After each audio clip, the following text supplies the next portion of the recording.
Obrigado pela sua presença, você que também nos acompanha pelo Sistema Canção Nova de Comunicação. Nós estamos na quinta-feira de adoração, mas já abrindo os nossos trabalhos para o tão esperado acampamento Famílias em Pé, que viveremos nesse final de semana. Eu cheguei para isso e a partir de hoje eu já acompanho toda a programação. Estarei pregando também no sábado de manhã, de tarde. Tem um timaço de irmãos, pregadores, padres, cantores que estão conosco. Alguns já estão aqui, outros estão chegando. Então você é convidado a acompanhar o acampamento conosco, bem como o dia de hoje, essa tarde, é quinta-feira de adoração. Meu nome é Moisés, eu venho de Minas Gerais. Eu sou pregador há 30 anos já, sou autor de 7 livros, de uma novena. Sou casado há 22 anos, tenho 2 filhas gêmeas que vão completar 19 agora. E lá em Minas Gerais sou fundador há 23 anos de uma comunidade de vida, chamado Filhos de João Batista. Lá nós estamos na diocese de Sete Lagoas, que fica ali a 50 minutos de Belo Horizonte, e um pouquinho para frente na arquidiocese de Diamantina. Então nós temos casas nas 2 dioceses, e dentre elas uma fazenda onde nós trabalhamos com dependentes químicos. Me passaram agora para trabalhar o desejo que Deus tem de uma casa consagrada.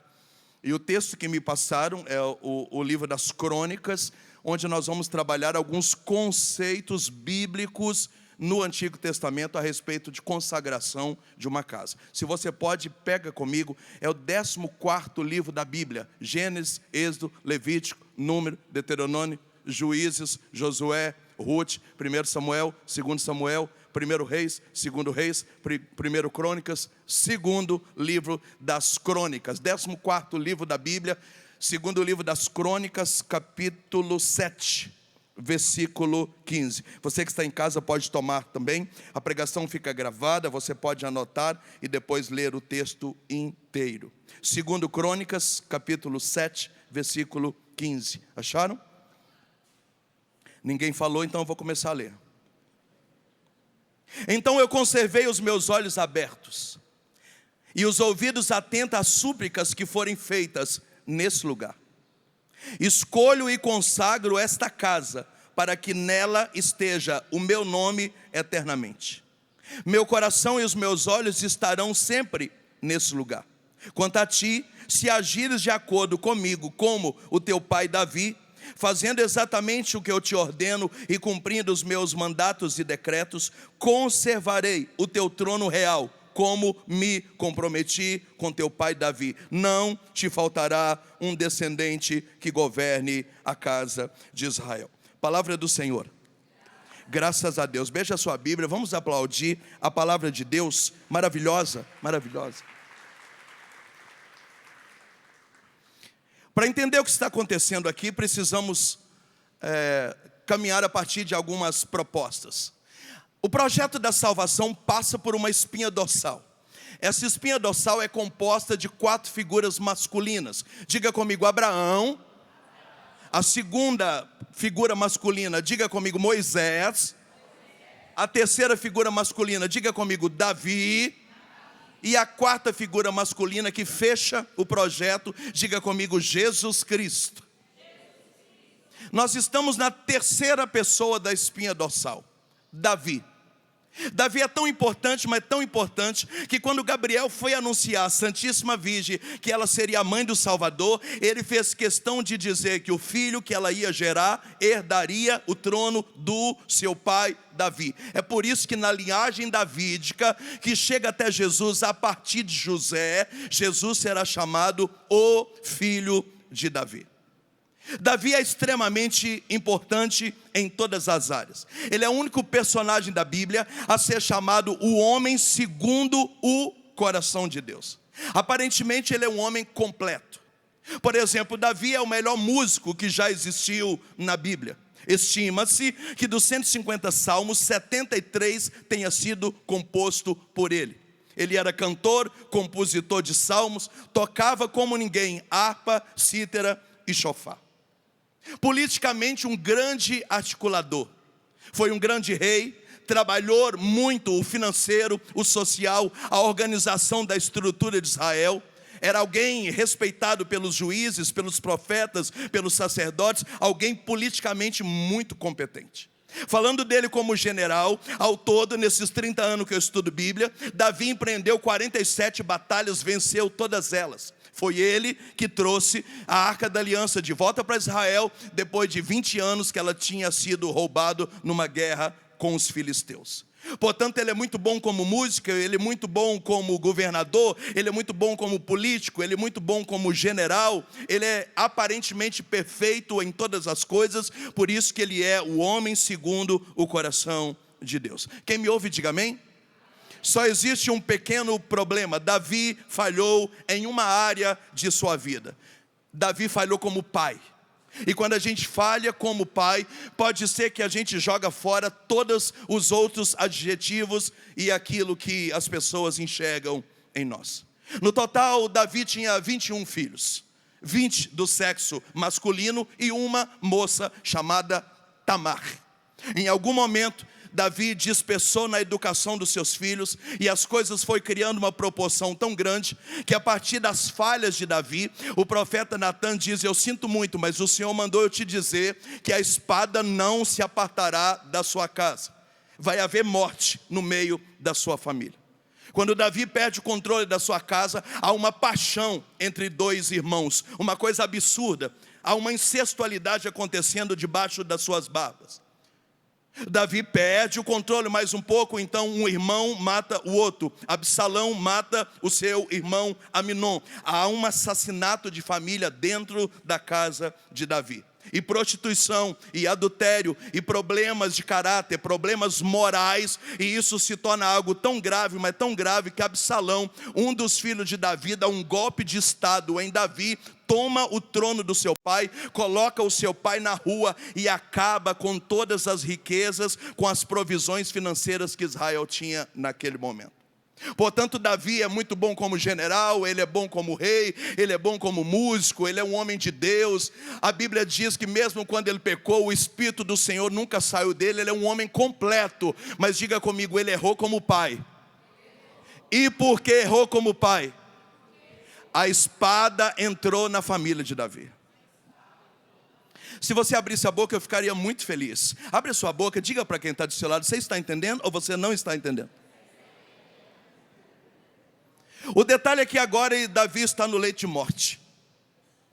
E ele diz: Senhor, eu sei que eu errei muito, mas eu queria te fazer um pedido. Se eu ainda tenho moral, se eu ainda tenho crédito na sua presença, eu sei que pela lei da primogenitude, quem deve herdar o meu trono é o meu filho mais velho.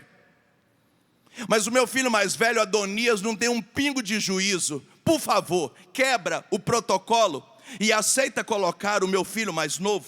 A Bíblia diz que do alto do céu, Deus atendeu o pedido de Davi. Quebrou um protocolo de milhares de anos desde Abraão, que o filho mais velho tem a função de pai dentro da família. E trocou Adonias por um garotinho, um jovem chamado Salomão. A Bíblia diz que quando Deus olhou para Salomão, Deus se apaixonou por Salomão e escolheu Salomão para herdar o grande trono do seu pai Davi. Só que aqui não tem nenhum tipo de emoção. Na verdade, Salomão está com uma bucha, com um pepino para resolver. Nesse momento ele recebe o legado do seu pai, aleluia, mas ele recebe muita dívida, muito problema político, muito problema de articulação. Israel não está no melhor momento, ele não sabe por onde começar, e ele só é um garotinho. Então, ele resolve fazer aquilo que todo ser humano precisa fazer para colocar a casa em ordem. Ele começa a orar. Diga comigo, para colocar a casa em ordem, eu preciso começar a orar. O que eu estou falando está no livro da sabedoria, capítulo 9. Oração de Salomão para pedir sabedoria. É mais ou menos assim: Deus, eu sou só um jovem, eu sou fraco, eu sou limitado, e eu herdei nada mais nada menos do que o trono do meu pai, o rei Davi. Só que a obra é considerável. Eu não te peço ouro nem prata, embora a gente está muito endividado. Eu só te peço sabedoria para guiar o trono com justiça e cuidar das pessoas com honestidade. E ele começa a dizer: eu sou limitado, eu preciso de ajuda, eu sou só só um garoto, eu sou limitado, eu preciso de ajuda, eu não sei por onde começar. Um belo dia, quando ele termina a oração, o Espírito Santo age nele, e ele tem o seguinte discernimento: se eu quiser colocar ordem em todas as coisas que estão acontecendo ao mesmo tempo, eu preciso consagrar uma casa a Deus.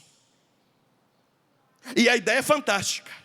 Ele poderia começar tentando fazer faculdade, ele poderia tentar começar fazendo um mestrado, um doutorado, ele poderia tentar começar pegando empréstimo bancário, ele poderia montar um conselho, fazer reunião de conselho, ele poderia tentar arrumando um emprego, ele poderia tentar mudando o palácio de lugar, fazendo redução de custos, ele poderia sair do fundo da casa da sogra, ele poderia tentar resolver problemas de vizinhança, mas ele toma a seguinte decisão: para eu colocar Israel no lugar, a primeira coisa que eu preciso fazer, eu preciso consagrar uma casa a Deus.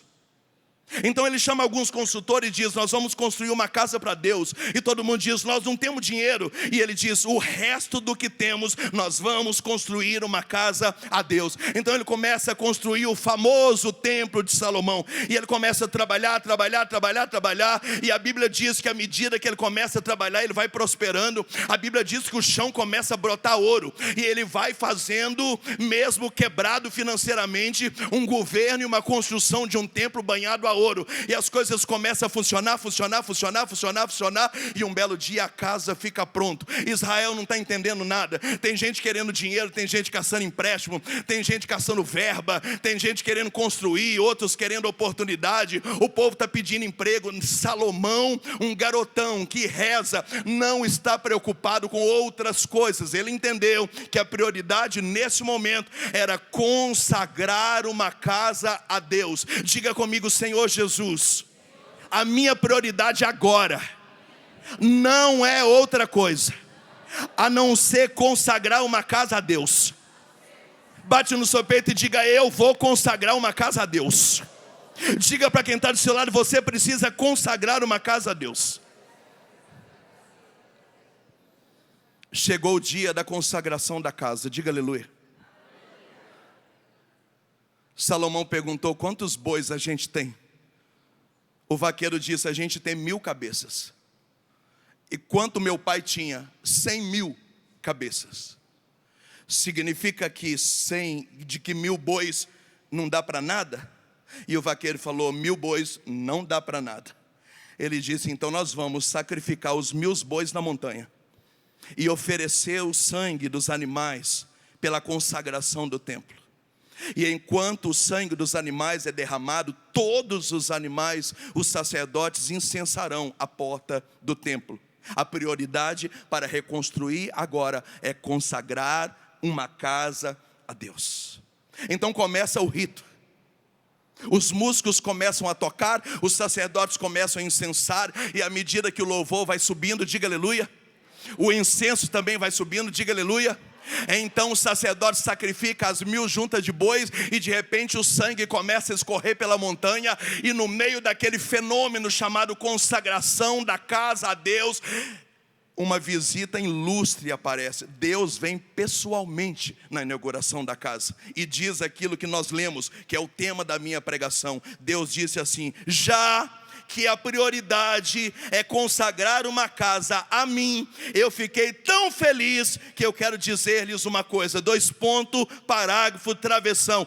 A partir de hoje eu vou morar dentro dessa casa, e eu ouvirei todas as orações que forem feitas nessa casa, eu atenderei as lágrimas e gemidos que foram feitas dentro dessa casa, e eu não só receberei a oração, eu vou passar a ouvir as conversas, os sonhos, os projetos, aquilo que for liberado dentro dessa casa, os meus ouvidos serão atentos. E digo mais: nunca mais faltará um sucessor na tua casa, e assim como eu tive com Davi, eu também estarei com você. Pode aplaudir. Deus foi na inauguração da casa.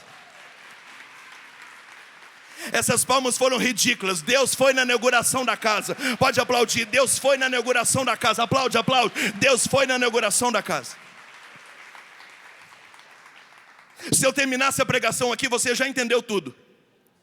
Qual que é a prioridade para você colocar a sua casa em ordem? Você precisa consagrar a casa a Deus. A prioridade não era resolver os problemas políticos, sociais. A prioridade não era pegar empréstimo. Não era resolver a situação dos desempregados. Gente, aqui eu estou falando da casa. Aqui não é um discurso político, pelo amor de Deus. A prioridade não era sair do fundo da casa da sogra. A prioridade não era retomar a faculdade que estava trancada. Não, a prioridade é para que as coisas voltem para o lugar. Eu preciso consagrar uma casa a Deus. E o discernimento desse garoto chamado Salomão é tão grande, mas tão grande, mas tão grande, que quando ele começa a construção, Deus começa a cooperar com ele. E à medida que Deus vai cooperando com ele, a graça e a provisão e a providência vai sendo derramado. Israel agora está com dificuldade, mas está feliz. Israel agora está endividado, mas está feliz. E a unção é tão grande, mas tão grande, que Deus, um convidado ilustre, ele vem na inauguração do templo e diz: a partir de agora, aqui será uma casa de oração para todos os povos. Eu vou morar aqui, eu vou recolher os pedidos aqui, eu vou recolher a lágrima aqui, eu vou atender o que for falado aqui. E até as conversas na fila do banheiro e do bebedouro, se forem na minha presença, eu vou executar essas conversas. Eu vou morar na minha própria casa. Pode aplaudir de novo? Eu vou morar.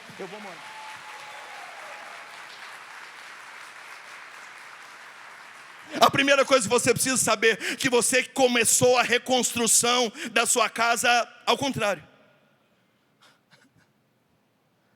Não, mas meu marido está bebendo, mas é porque está desempregado. Se ele arrumar um trabalho, ele vai pegar o salário e vai beber.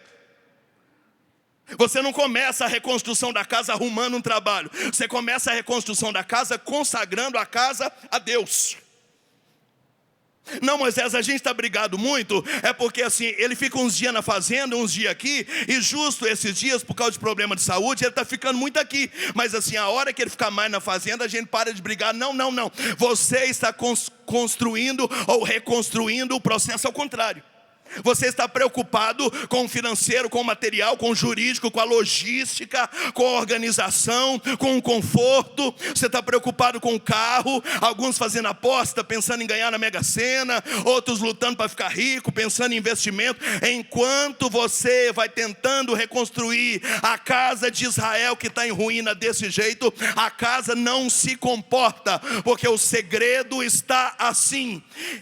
Salomão orou, e o Espírito diz: consagra uma casa para mim, porque se consagrar uma casa para mim, eu vou morar lá dentro. Consagra uma casa para mim, e se eu morar lá dentro, eu vou ouvir os pedidos. O resto a gente arruma depois, desde que o primeiro passo seja, vai aplaudindo, uma casa consagrada, pode aplaudir, uma casa consagrada, aplaude, uma casa consagrada.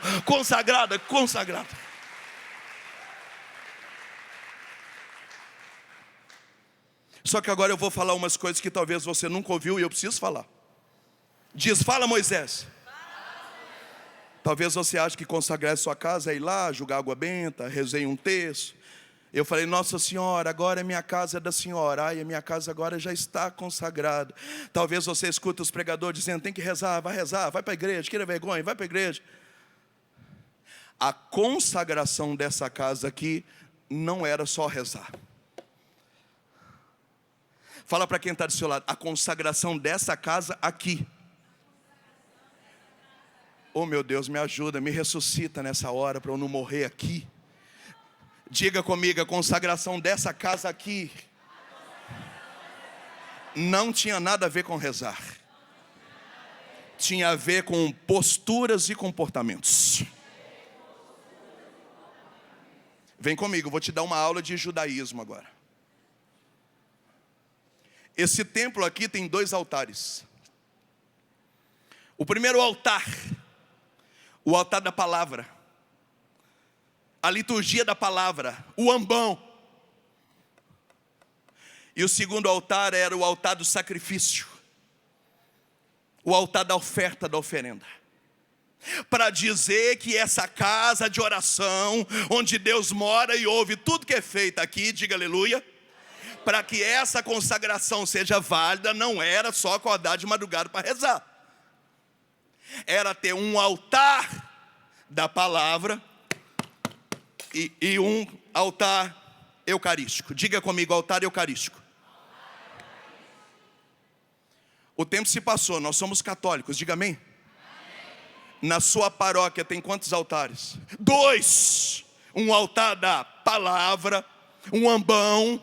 É por isso que metade da missa acontece nele, na liturgia da palavra. Aqui tem a primeira leitura, o salmo, a segunda leitura, a homilia é feita daqui, a proclamação do evangelho é feita aqui. Metade da missa é a liturgia da palavra, é o primeiro altar. Só que a outra metade da missa acontece no segundo altar, que é o altar da Eucaristia, onde acontece o santo sacrifício, onde nós comemos carne e bebemos sangue do cordeiro imolado, o leão da tribo de Judá, o filho de Davi. Portanto, do mesmo jeito que no Antigo Testamento uma casa consagrada tinha um altar da palavra e um altar do sacrifício, na Igreja Católica, na consagração da casa de Deus, também tem um altar da palavra e também tem um altar do sacrifício. Logo, a partir disso, as casas passaram a ser entendidas como igreja doméstica, e o Papa João Paulo II, que é o Papa das Famílias, declarou isso, que a sua casa é uma igreja doméstica. Portanto, na sua casa também tem que ter 2 altares, e não tem nada a ver com rezar, tem que ter 2 altares. Diga comigo, 2 altares. Pergunta para quem está do seu lado, quais são os 2 altares da sua casa? Alguém está me ouvindo? Me pergunta, Moisés, quais são os 2 altares? Mesa das refeições e cama do casal.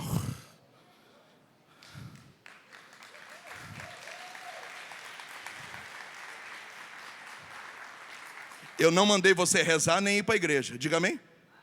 Eu estou falando sobre consagração da tua casa. E assim como o templo de Israel, assim como o templo católico, assim como a sua família, para que haja consagração precisa ser instituído 2 altares. Diga comigo, a mesa das refeições e a cama do casal. Vamos começar pela mesa das refeições. Eu estou no Salmo 128, olha para mim.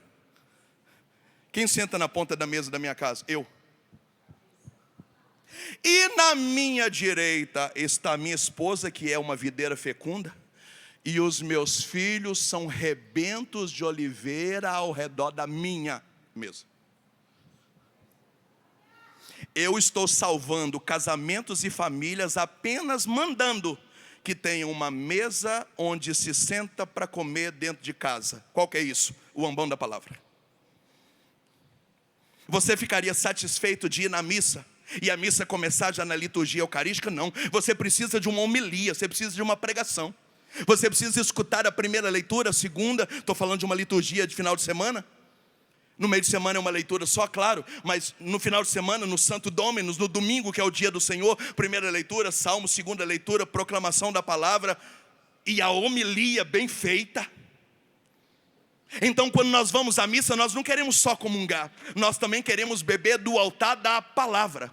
A sua casa é a mesma coisa. Nos continentes e nos países que eu preguei, há um problema gravíssimo, onde as pessoas que têm a vida corrida, elas preferem comer no descartável, porque joga tudo no lixo e não tem o que lavar. Então, já que é tudo descartável, então ninguém senta na mesa. Então, automaticamente, cada um come na sua banqueta, cada um come a hora que quer. Moral da história, é uma casa querendo ser consagrada sem liturgia da palavra, não tem ambão.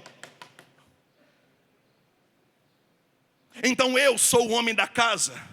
Isso é livro do Gênesis. O homem deixará o seu pai e a sua mãe e se unirá à sua mulher, não serão mais 2, serão uma só carne. E o que Deus uniu, o homem não separa. Eu sento na ponta da mesa, a minha esposa senta na minha direita, as minhas filhas sentam na mesa, eu puxo a oração em nome do Pai, do Filho e do Espírito Santo. Amém. Obrigado, Senhor, por esse alimento que está na nossa mesa, que o Senhor não deixe faltar para nós, para todos da comunidade, para aqueles que necessitam da vossa misericórdia. Em nome do Pai, do Filho e do Espírito Santo. Amém. Nossa Senhora, Mãe da Divina Providência, providenciai. Nós sentamos na mesa. Essa mesa tem forro, essa mesa tem uma flor, essa mesa tem talher para todo mundo, tem colherzinha. Não é uma colher para mexer o açúcar, não. É uma colher para cada xícara, para cada pessoa. Um garfo e um faca para cada xícara, para cada pessoa. Ali nós dizemos, passa a margarina. O outro fala, me passa o pão. Você vai comer um pedaço do pão? Então me dá esse pedaço. Agora me passa o café, me passa o do santo. O nome disso é homilia. O nome disso é palavra. Nesse momento Jesus está pregando na minha casa. Nesse momento a gente começa a chorar na mesa das refeições. É um momento de passar o dia, de dizer, dizer como foi o dia,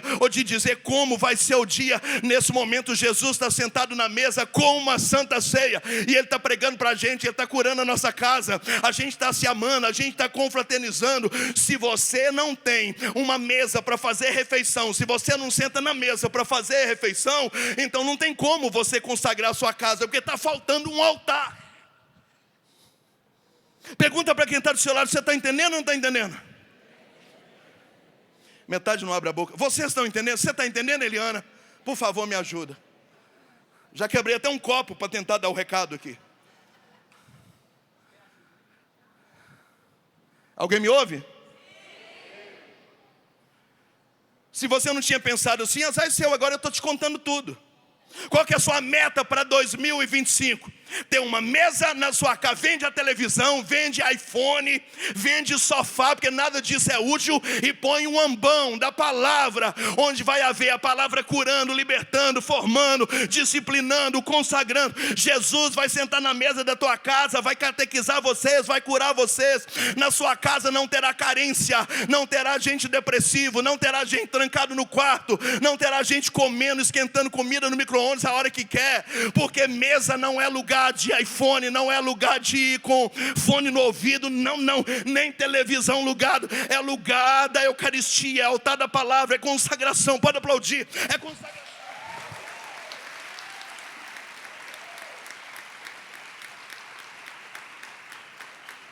Eu trabalho com casais há muitos anos. Dos meus 7 livros, 2 é sobre casamento e filhos. Eu estou salvando famílias, simplesmente dizendo: vocês precisam sentar na mesa. Fala para quem está do seu lado: bora comprar uma mesa para sua casa.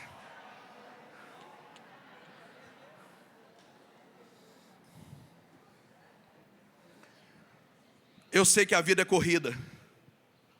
Talvez você não tenha oportunidade de fazer todas as refeições junto, e não deve ter mesmo. Escolha uma. Às vezes, para pegar um voo 8 horas da manhã, eu tenho que sair de madrugada. Às vezes, minha única opção é levantar mais cedo. Não é para fazer caminhada, é para fazer o café, montar a mesa, ir na padaria e tomar um café antes de ir para o aeroporto. Ali eu deixo a família abastecida. Fica todo mundo doido que eu volte para casa, porque 15 minutos de café em família é uma homilia de 50 minutos que não tem fim.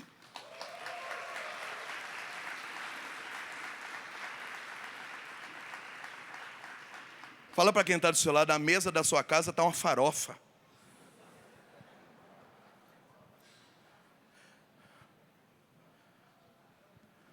Na mesa da sua casa tem mamadeira, tem fralda usada, tem lixo, tem gente assistindo coisa, tem gente falando coisa, tem gato em cima da mesa. Aí a gente vai na igreja e fala assim: nossa, faltou um forro naquele ambão da palavra. A mesa da sua casa também é ambão, lá não tem um forro. Aí chega e visita na sua casa, você põe um copo descartável para não sujar a xícara.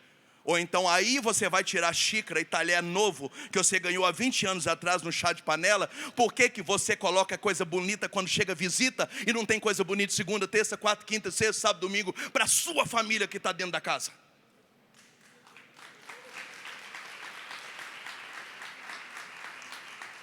Bate no seu peito e fala: obrigado, Moisés. Ninguém tinha me falado isso. É só você mesmo para me falar isso. A mesa da minha casa faz parte da consagração da casa, porque toda casa tem 2 altares. Lá é o ambão da palavra, é o lugar da fala, do logos, do haja, do sopro. Ali Deus está curando, libertando, profetizando. A gente vai se amando. É sensacional. Faça essa experiência e você vai ver gente que nem gosta da igreja começar a voltar para a igreja. Por causa da oração, não, por causa da mesa. E você vai vivendo de improviso, vai vivendo de mexidão com farinha, porque não quer colocar comida novinha na mesa, porque não quer agradar. Às vezes você quer que seu marido venha para a igreja, e como é que ele vai vir para a igreja? Não tem uma comida cheirosa, não tem uma flor em cima da mesa, não tem harmonia, não tem alegria, ele não se sente amado. Ame os seus filhos, ame os seus filhos, ame os seus pais, ame o seu marido, a tua esposa. apronte a sua mesa como um ambão.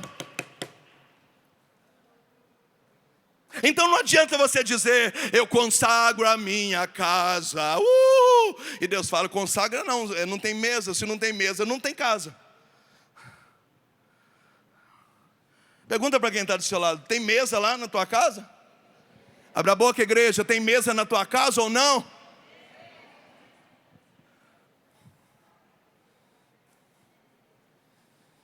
A escala de lavar louça lá em casa é terrível. Porque café da manhã monta tudo. Acabou o café, tira tudo. Na hora do almoço, monta tudo de novo. Acabou o almoço, tira tudo de novo. Aí a pia já está cheia de coisa. Aí tem que lavar, porque na hora do café põe tudo de novo.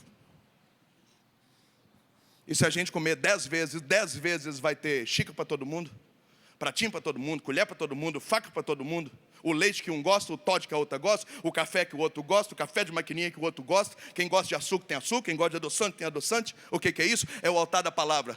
Está acontecendo uma liturgia dentro da tua casa, e a tua casa é uma casa consagrada. Eu estou profetizando, grandes libertações vão acontecer na mesa das refeições na tua casa. Grandes libertações de cura, de depressão, de pânico, de medo, de angústia, de solidão. Eu acho que você está me entendendo. Nós estamos falando de conceito de consagração da casa. A casa que Salomão consagrou precisou ter 2 altares. As igrejas, as paróquias, as capelas que são consagradas têm 2 altares. Logo, as casas, para se dizerem consagradas, não é só rezar, ela também tem que ter 2 altares. E um dos altares é a mesa das refeições.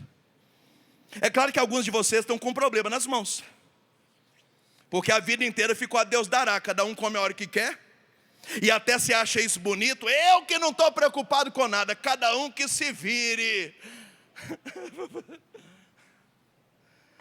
Aí tem o que come antes de ficar pronto, o que come quente, o que nem come, o que daí meia hora vai lá e esquenta no micro-ondas. Ninguém reza, ninguém senta na mesa, ninguém convive. Aí você fala, eu consagro a minha casa. E o senhor fala, mentira. Não. Diga comigo, sem mesa não tem consagração. Fala para quem está na esquerda, direita, à frente, atrás, em cima, embaixo, um lado do outro. Sem mesa não tem consagração. Quem está me ouvindo, diga amém. Você está me ouvindo, Jimmy? Isso aí está entrando dentro das comunidades, sabia? A gente evangeliza o tempo inteiro, mas a gente não senta na mesa. Aí os filhos da gente começam a ter raiva da igreja. Então não adianta só rezar o rosário, não. Tem que montar a mesa. Tem que sentar na mesa. Como é que foi o seu dia, filho? Ai, pai, normal, parará, pererê. O que você vai fazer hoje, filho? Amor, você vai sair que horas? O café? Com açúcar ou sem açúcar? Toma aqui. Você falou que vai sair que horas? Não, você fica com o carro e eu pego um aplicativo.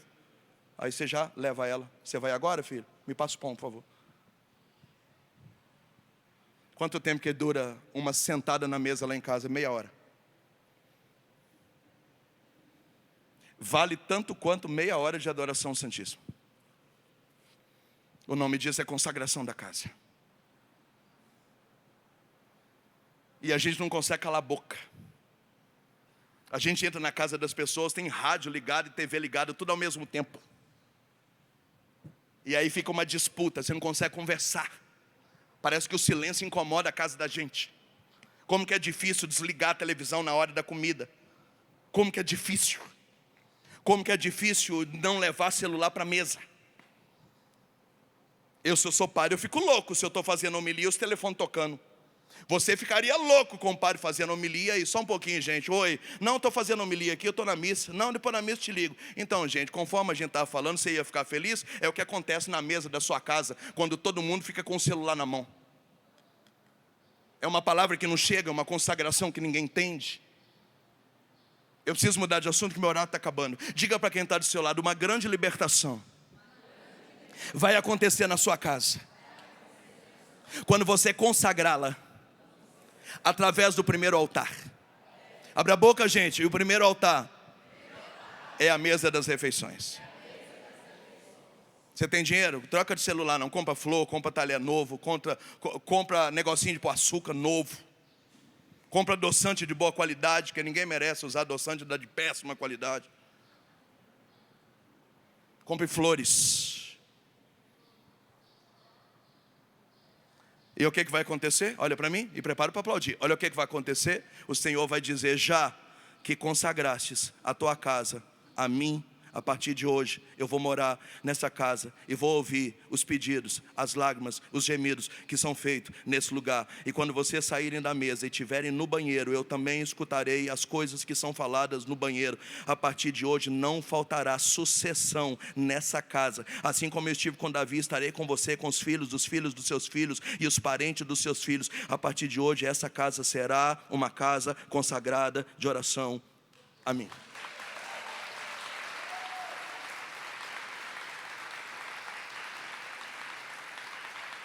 Tem coisas que são faladas na mesa da minha casa que eu nem preciso ir no sacrário rezar. Elas são faladas de uma forma tão profunda que já é Deus falando. A gente já sai de lá certos de que a gente já está na vontade de Deus. E é interessante eu falar isso porque com 2 anos e meio de casado, minha esposa engravidou de gêmeas. A minha vida virou de perna para o ar. Teve noites que a gente acordava 14 vezes na noite e a gente não tinha sogro, sogra, tia, gente para ajudar. Era eu e ela contra o resto. Nós ficamos muito tempo de pijama e camisola e era menino. Então tinha dia que eu não conseguia rezar o rosário, tinha dia que eu não rezava nem um terço. Eu que tinha comunhão diária, mal estava comungando domingo, mesmo assim brincando com o menino na porta da igreja, entrando só na hora da comunhão. E as principais pregações que eu fiz, e as principais decisões que eu tomei, foi na mesa da minha casa. Foi brincando com as minhas filhas de casinha, de boneca, fazendo comidinha, brincando de bonequinha, na mesa, onde a gente comia papinha, às vezes dando papinha e uma delas já cochilando, para depois dar um banho para poder dormir. O nome disso é santidade, é consagração. Mas a gente não tem paciência. A gente trabalha segunda, terça, quarta, quinta, sexta, sábado, domingo, que é o dia da gente sentar na mesa. O que a gente faz? Vai comer na casa da sogra. Aí a gente trabalha segunda, terça, quarta, quinta, sexta, sábado, domingo, que parece que é o dia que a gente vai poder sentar na mesa. O que a gente faz? Vai comer na casa da outra mãe, da sogra. Ai, Moisés, meus filhos não me obedecem. Como é que obedece? Só come na casa de um, só come na casa de outro. Ninguém faz comida junto, ninguém tranca o portão. A sua casa só fica cheia de gente. Parece uma farofa, todo mundo grita, escuta música alta. A vida da gente é só beber, comer, dormir, roncar, para esperar 4 horas para assistir jogo. Essa é a vida do ser humano. Aí a gente fala: consagro a minha casa. Ele fala: mentira. Diga comigo: segundo altar. Abra a boca, segundo altar. A cama do casal. Quando é que a gente vai entender que a cama do casal é tanto quanto sagrada como o altar da Eucaristia? É por isso que o sexo é reservado ao sacramento do matrimônio. Por quê? Porque assim como o altar na igreja gera Eucaristia, que é sacramento, na cama do casal gera sacramento matrimônio, que também é sacramento. Não são mais dois, é uma só carne. Mas eu não estou falando só de vida sexual. Embora muitas pessoas que me ouvem aqui, ou que assistirão gravado depois no Canção Nova Play, aqui tem gente que não namora mais, não beija na boca, não tem vida sexual, não pega na mão. A gente fica no Instagram fazendo live, mas a gente não beija, não abraça, não tem amor, não tem carinho. Você colocar um bebê recém-nascido até o 3º mês para dormir na cama do casal é óbvio. Mas aqui tem gente no meio de nós que já tem um filho de 1 ano e meio, parece um bezerro, e está dormindo no meio do casal. O casal não tem sintonia, não tem privacidade, não tem intimidade, já não beijam mais, já não conversam, já tem cachorro dormindo em cima da cama, já tem gato dormindo no quarto. A cama do casal virou uma farofa. E a gente fica preocupado se o forro do altar da paróquia está passada, se a vela está em cima ou embaixo, se a oferta que é levada tem que ser colocada. A gente está preocupado com a liturgia da igreja, esqueceu da liturgia da tua casa. Quarto de casal não é lugar de televisão, é lugar dos dois entrarem, resolver coisa de família, entre quatro paredes, é lugar de comunhão, é lugar de amor, é lugar de afeto, é lugar de carinho. É por isso que Mateus 6,6 diz que quando você quiser falar com Deus, entra no teu quarto e fecha a porta, porque Deus vai pessoalmente falar com você. Aplaude se você está entendendo.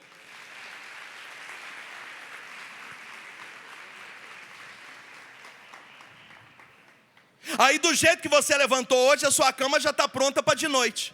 Fala para quem está do seu lado, farofa. Não arruma a cama, não põe uma coxa, não abre a janela para entrar um vento, não tem uma flor, não tem algo novo, não tem leveza, não tem um bilhete, não tem um coraçãozinho, não tem um café na cama, não tem um buquê de flor. E gato, cachorro, menino que eu sou de Minas, menino, e televisão, e celular, e gente assistindo vídeo. E todo mundo entra, todo mundo sai. Terra de ninguém. Não é um lugar que se reza, não é um lugar de intimidade, não é um lugar de cumplicidade. E para completar esse babado, eu estou ficando preocupado.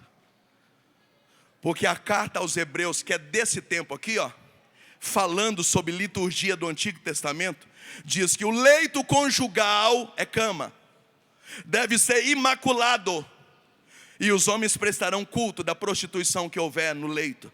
Está falando de pornografia. Eu estou ficando preocupado.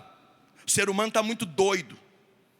Os casais que têm me pedido ajuda na área da sexualidade é uma coisa maluca. Eu não posso nem falar aqui na TV. O que esse povo está fazendo?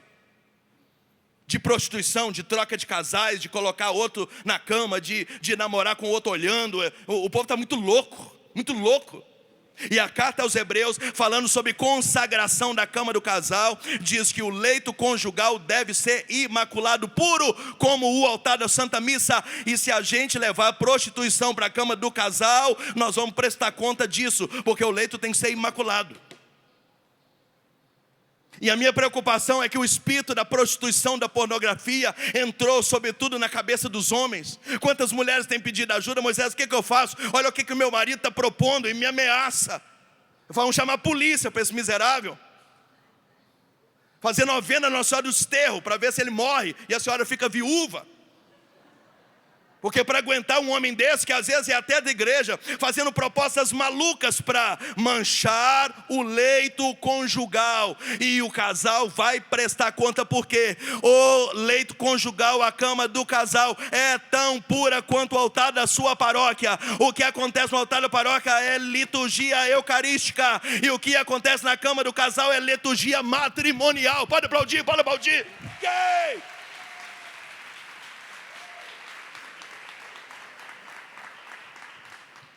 Fala para quem está do seu lado, vai arrumar sua cama, ô.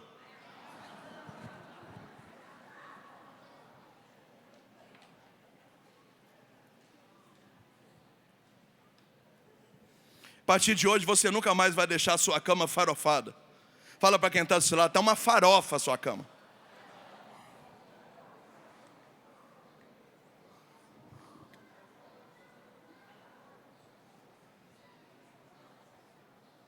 As minhas filhas, para entrar no meu quarto, pedem licença. Assim como você deveria pedir licença para subir no presbitério. Porque ao redor do altar é lugar do sacerdote, não é seu lugar. Você não pode ficar transitando como se fosse porta do açougue. Porque o meu quarto é sagrado. E eu volto a dizer, aqui no meio de nós tem casais que nem namoram mais. Só que não namora e fica vendo videozinho no celular. Não beija na boca, não pega na mão sendo casado, mas fica assistindo novela, fica assistindo filminho romântico, com o homem lá saradão, bem diferente do barrigudo que você casou.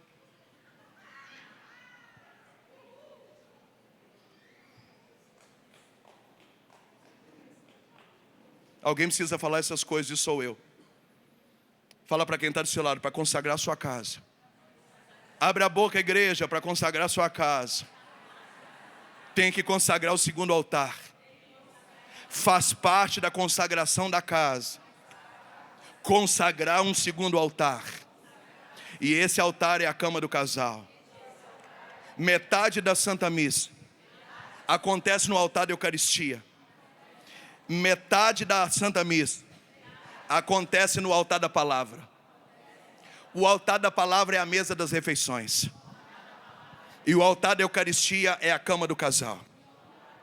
A intimidade de Jesus eucarístico, no sacramento da Eucaristia, tem a mesma pureza da intimidade do casal na liturgia matrimonial. Por isso que prostituição, adultério, pornografia, farofa não pode ter acesso à cama do casal. É só em música sertaneja que a pessoa briga com a mulher e dorme um de bunda para o outro. No cristianismo não. São Paulo, que é judeu, tratando disso, Efésios capítulo 5, diz que o sol não pode ir embora e os dois com ressentimento. Moral da história, esse negócio de dormir no sofá, dormir no quarto do filho, isso não existe. No cristianismo a gente se reconcilia no mesmo dia, na mesma hora, e ninguém dorme de mão um para o outro. Eu estou rezando pela libertação do meu casamento. Aí alguém grita com você, você vai dormir no sofá. Aí alguém fala uma coisa que você não gosta, você vai dormir no quarto das filhas. Eu consagro a minha casa. Mentira!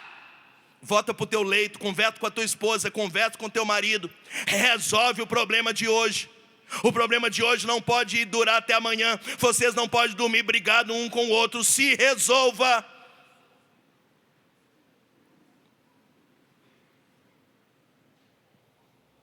Pergunta para quem está do seu lado, você está entendendo ou não está entendendo? Alguns morreram. Abra a boca, pergunta para quem está do seu lado, você está entendendo ou não? Você que está em casa, está entendendo ou não está entendendo? Para onde que eu olho? Para onde que eu olho? Para onde que eu olho? Pode ser você? Você que está em casa, você está entendendo? Você está entendendo ou não? Vai lá no seu quarto e vê agora a cama, que até agora isso não arrumou. A louça do almoço está até agora, já está na hora de começar para a louça da tarde. Ou não tem café da tarde aí na tua casa? O nome disso? Consagração. Diga comigo, o nome disso é consagração. Deixa eu caminhar para finalizar, para a gente rezar um pouco. Diga comigo, eu estou entendendo tudo, Moisés.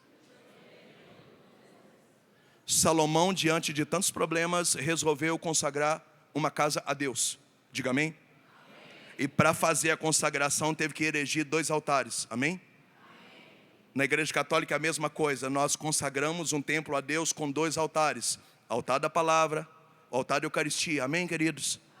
Então uma casa consagrada a Deus, seja templo de pedra ou templo humano, tem que ter 2 altares, amém, igreja? Na tua casa é o altar das refeições, é o momento da palavra, do Logos, e o altar da Eucaristia é a cama do casal. Eu não mandei você nesse momento rezar para salvar a sua casa. Eu disse que você precisa dar atenção aos 2 altares. Porque às vezes rezar você até já reza muito, mas não tem os 2 altares. Inclusive eu ouço reclamações esquisitas. Moisés, minha mulher reza muito, mas a gente não namora. Eu falei, é complicado, casar com freira não deve ser fácil. Ou seja, você reza muito, mas não tem a consagração do altar. Moisés, meu marido é um homem de Deus, e prega, e faz, e acontece, e viaja. Eu tenho muito orgulho, assim, mas assim, a gente não beija, não abraça, ele não é carinhoso, não leva um café na cama, não leva um buquê de flor. É assim, mas graças a Deus, pelo menos ela é de Deus, né?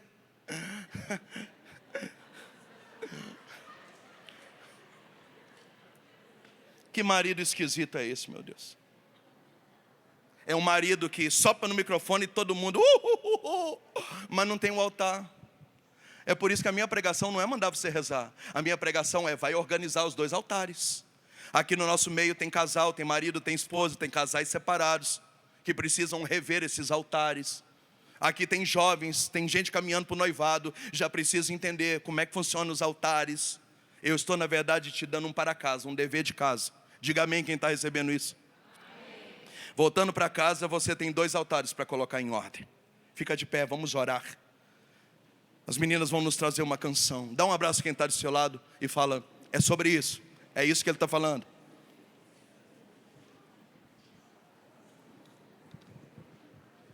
Eu quero finalizar do mesmo jeito que eu comecei. Se você fizer isso, diga aleluia. O Senhor vai visitar a consagração da sua casa, diga amém. Um convidado ilustre vai pessoalmente na inauguração. O nome desse convidado é Deus, diga amém. Amém. E vai dizer: a partir de hoje eu ouço tudo que é falado, tudo que é chorado, tudo que é sofrido. Eu ouço aquilo que é falado no corredor. A partir de hoje eu moro dentro dessa casa, porque essa casa foi consagrada à minha pessoa. Levante seus braços, vamos cantar, meninas. Diante de tudo isso que nós escutamos, nós precisamos que a nossa casa seja restaurada. Obrigado, Deus. Restaurado o altar da mesa, restaurado o altar da cama. Sim. Sim. Sermos sinceros com o Senhor. Senhor, eu estou falhando, mas o Senhor não me trouxe em vão aqui neste lugar. Obrigado. O Senhor não me fez escutar essa pregação em vão. É porque o Senhor está me dando uma chance. Obrigado, Deus. Uma chance de reviver, de voltar, de ter vida na minha casa. E é isso que eu quero. Amém. Levante seu braço e fale: Senhor, eu quero o altar da mesa. Eu quero o altar da mesa. Eu quero o altar da minha cama. Eu quero o altar da minha cama. Santificado. Santificado Pelo Senhor. pelo Senhor. Eu preciso que o Senhor me ensine Eu preciso que o Senhor me ensina a novamente valorizar a mesa valorizar a mesa e valorizar o altar e da valorizar minha o cama. altar da minha cama. Por isso, Senhor, Por isso, Senhor, restaura a minha casa. restaura a minha casa. Restaura a nossa casa. Restaura a nossa casa. E derrama a tua bênção. E derrama a sua bênção sobre nós. sobre nós. Vamos juntos, cante rezando. Levante seus braços, vai. Restaura nossa casa, Senhor. Bem bonito, bem bonito. Restaura nossa casa, Senhor. Lembre da sua casa, a mesa, a cama. Restaura nossa casa, Senhor. O que está faltando? Restaura a nossa Senhor. casa. Restaura nossa casa, Senhor. Mais uma vez, restaura. Restaura nossa casa, Senhor. O que está faltando, Jesus? Restaura nossa casa, Senhor. Precisamos de Ti. Restaura nossa casa, Senhor. Restaura, peça. Restaura nossa casa, Senhor. Sua bênção, lembre. Sua bênção derrama aqui. Ele quer morar na sua casa. Nossa casa vem reconstruir. Ele quer ir pessoalmente na inauguração da tua casa. Sua bênção derrama aqui. Para ouvir tudo que é falado na tua casa. Nossa casa vem reconstruir. Levante seus braços com um sinal.